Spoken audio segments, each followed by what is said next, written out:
बहुत बहुत स्वागत है आपका शो में। पहले स्टॉक स्पेसिफिक बात कर लेते हैं आज। तो आपके top conviction ideas, top long idea, top short idea क्या रहेंगे? तो देखिए, सेक्टर रोटेशंस ही निफ्टी को एक मॉडेस्ट मूव क्रिएट करने देते हैं। सारे सेक्टर एक साथ चलते नहीं है।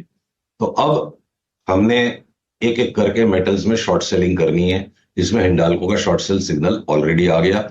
यहां से वापस हिंडाल्को 100 रुपया लुढ़क जाए तो कोई बड़ी बात नहीं है, और हो सकता है आज नहीं तो कल, कल नहीं तो परसों टिस्को, जेएसडब्ल्यू स्टील, सेल और कोल इंडिया में भी शॉर्ट सेल के सिग्नल्स की अब हम बिल्कुल ईगरली वेट कर रहे हैं। तो ये तो हो गए शॉर्ट्स। और फार्मा में भी जो थकावट है लार्ज फार्मा में, उसमें ग्लेनमार्क फार्मा में Contra modest short cell signal है इस वक्त। अगर स्टॉप लॉस नहीं लगता है और अगले 2-3 दिन वो और नीचे बंद हो जाता है तो फिर हम सौदे को बढ़ाएंगे, और हो सकता है कि पॉलीकैब भी अब यहां से यहां पर क्या वो ब्रेकआउट अभी भी ऑन है? कौन सा स्टॉक आपने कहा? पीवीआर आइनॉक्स। हाँ जी, पीवीआर एक राउंड देखिए बढ़त का दे चुका है, और भले इसमें 1800-1900 की चाल है, तो रोज लेते जाए ऐसा नहीं है। इसको पुलबैक आएगा तो पुलबैक में लेना उचित होगा। यहीं चढ़ के ले लें, ऐसी चार्ट अभी नहीं लग रही है। बैंकों में कुछ इंटरेस्टिंग है क्या ट्रेड्स? मिड कैप बैंक्स में, प्राइवेट पीएसयू, कोई स्टॉक जो आपको लॉन्ग या शॉर्ट साइड पर अच्छा लग रहा हो? देखिए, बंधन बैंक जो है ना, इसकी चाल हमेशा ही बाकी के बैंकों से अलग रहती है। तो थोड़ी बढ़त अगर बैंक्स ने ले ली है लास्ट 15-20 दिन में, और पिछले 3 महीने में भी बिल्कुल डॉग अंडर परफॉर्म रहा है, तो मुझे लग रहा है कि बंधन बैंक में 260-70 की चाल शुरू हो चुकी है। वॉलेटाइल है स्टॉक, तो पोजीशन की साइज को लिमिट में रखना चाहिए। और जिस बुरी तरह से एयू बैंक भी पिट करके पड़ा रह गया नीचे, अब उसमें भी एक रिवर्सल बन गया है। तो रिवर्सल का मतलब ये नहीं कि मैं अभी बोलूं और लोग अभी चढ़ के ले लें। फुल बैक्स में इनको बाई करना है।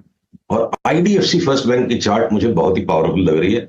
यहां से 45-50% तक की चाल अगले 3 महीने 2 महीने में देखने मिले, ऐसा हमारा अनुमान है। देखिए, बड़ा ब्लॉक कोई बेच रहा है तो घबराहट में लोग यही सोचते हैं क्यों बेच रहा है। ये भी तो सोचो जो ले रहा है वो क्यों ले रहा है। चार्ट मेरे हिसाब से इस वक्त आईडीएफसी बैंक के बड़े ब्लॉक के बायर के फेवर में है, सेलर के फेवर में नहीं है। सेलर गलत भाव पे बेच रहा है, बायर राइट भाव पे ले रहा है। और हम आईडीएफसी फर्स्ट बैंक में लॉन्ग पोजीशंस अपने क्लाइंट्स की बनवा चुके हैं। हम लॉन्ग बैठे हैं इसमें।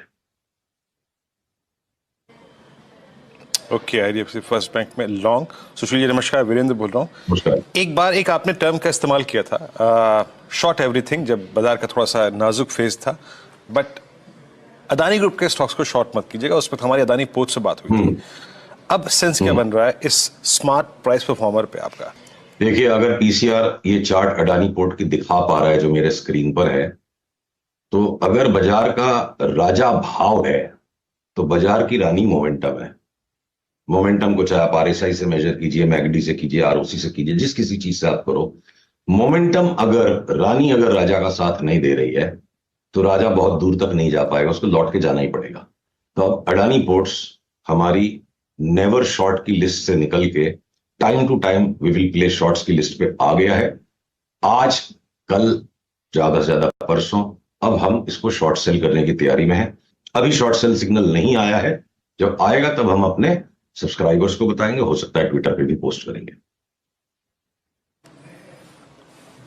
ओके, अच्छा, ओएमसीज पर आपका व्यू क्या है? आई मीन, लोअर लेवल से अच्छा पुल बैक आया, लेकिन क्रूड की तेजी रोज बरोज, कोई घटनाक्रम, कोई अंतर्राष्ट्रीय, आई थिंक कोई भी जियोपॉलिटिकल टेंशन जो है वो क्रूड को प्रभावित करती है।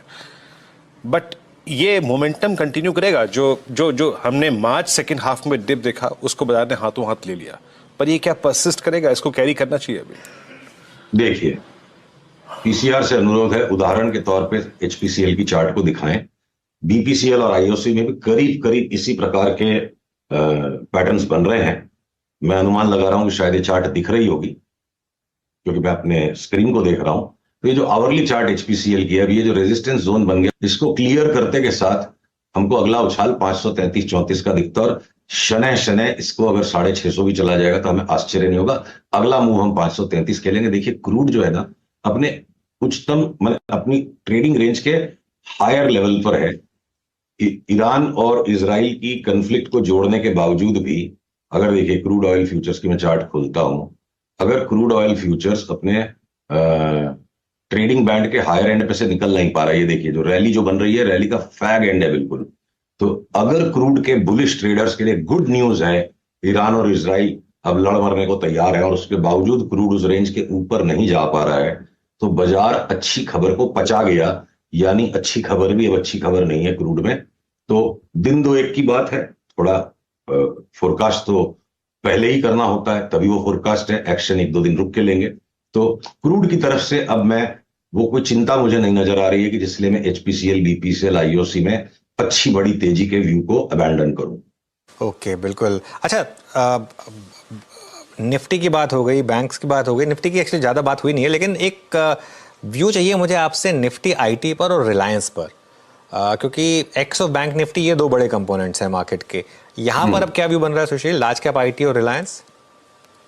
तो रिलायंस में तो देखिए कोई चिंता का विषय है नहीं, उसी ने निफ्टी को संभाले हुए रखा है। उठा पटक करते करते चलता है रिलायंस, और वही कर रहा है अभी है। तो उसमें सौदे बना के रखना आसान नहीं है। इन्वेस्टर के लिए ठीक है, या कोई स्पेकुलेटिव व्यू ले, रोज की ट्रेडिंग करने वाला रिलायंस में अभी पैसे खोएगा इस तरह की इसकी चार्ट, तो रिलायंस ठीक है। और जो कॉन्ट्रा बेट अब बन रही है सारे लार्ज कैप आईटीज, खास करके जो सबसे ज्यादा कुट पिट करके बैठा हुआ है, एक एलटीआईएम, फिर एम्फेसिस, आपके टेक महिंद्रा, उसके बाद मेरे हॉट फेवरेट में, उसके बाद लिस्ट में नीचे आंकड़ा मैं डालूंगा, रैंक डालूंगा एचसीएल टेक को, इन्फोसिस, विप्रो, टीसीएस भी अब चल पड़ेंगे। तो जो आईटी ने कुछ भी नहीं किया रियली, लार्ज कैप आईटीज ने सिर्फ करेक्शन के मोड में थे, तो वो अब निफ्टी को संभालेंगे।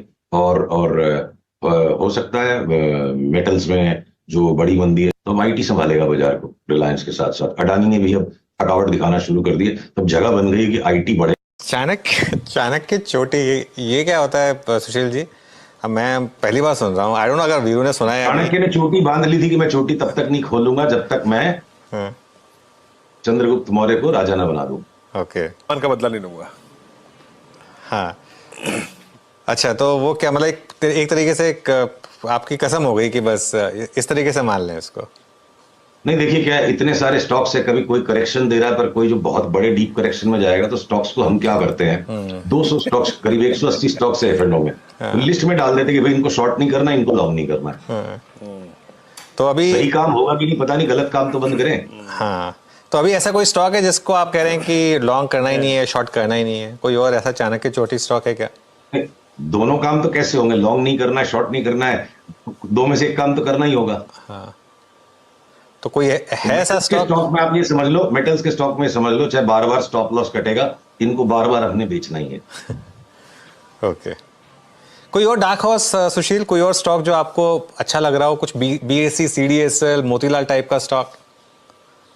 बीएसई, सीडीएसएल पे तो हमारी चर्चा हो गई, तो उसका तो कोई और नई बात नहीं लगती है।